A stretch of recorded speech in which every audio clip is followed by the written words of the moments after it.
So I've been traveling like crazy this year and have used up the majority of my points and miles. I have a few more places I want to travel this year, and it looks like I'm going to have to pay cash for a few of my one-way routes. Well, while searching for the best deals, I thought about you guys, and I figured I'd do a comparison video to see which bank's travel portal offers the cheapest prices when paying cash. As much as we'd wish, none of us have an unlimited amount of points and miles, so at some point, you're probably going to find yourself using these travel portals and doing the same thing.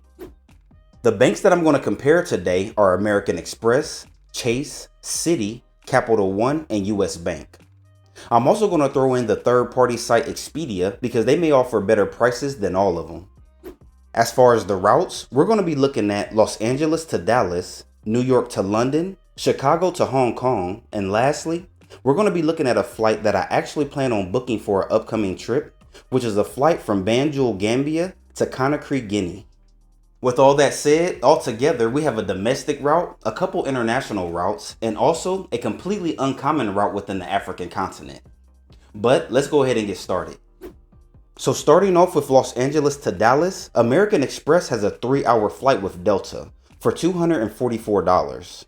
Now this same flight is also the cheapest flight offered on Citi's, Chase's, and US Bank travel portals as well. Except you can purchase this flight with Citi for $208, with Chase for $159, or with US Bank for $158.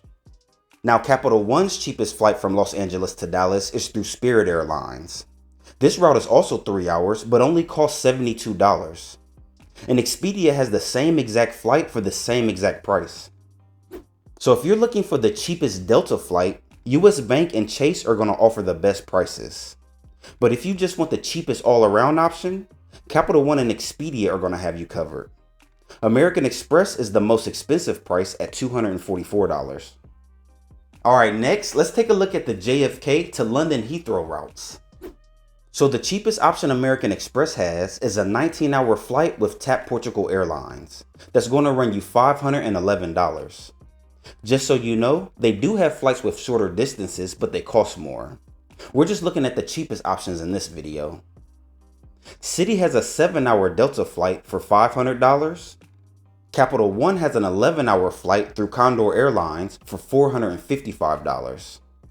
Now Chase and US Bank have the same 9-hour JetBlue route for $373. And lastly, Expedia has the cheapest route for $286. However, it is a 16-hour flight through TAP Portugal though. So with that said, Expedia is going to be your least expensive option here, with Chase and US Bank coming in second. American Express comes in last again, and on top of that has the longest route.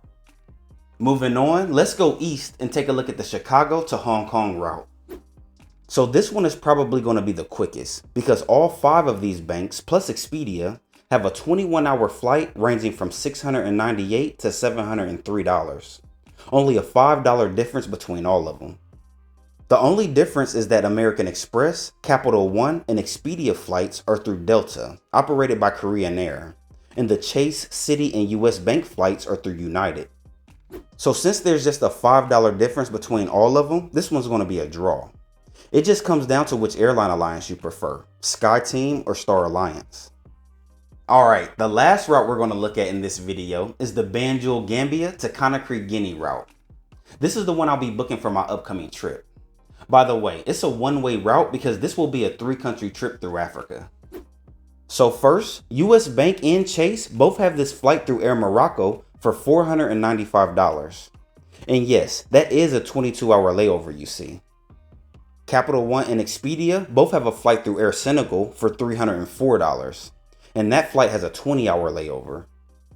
Lastly, American Express nor Citi even have options on their travel portal for this route. So, Capital One and Expedia are the winners of this round, as they not only have the cheapest option, but also the shortest layover. American Express and Citi both take a L here, as they don't even have flight options for this route. I'll probably be booking this flight through Capital One and making a day trip out of that 20-hour layover in Senegal. I have some friends there anyway. But overall, although things were up and down, it looks like Expedia had the better options most of the time in this short experiment, with Capital One and US Bank's travel portals coming in second.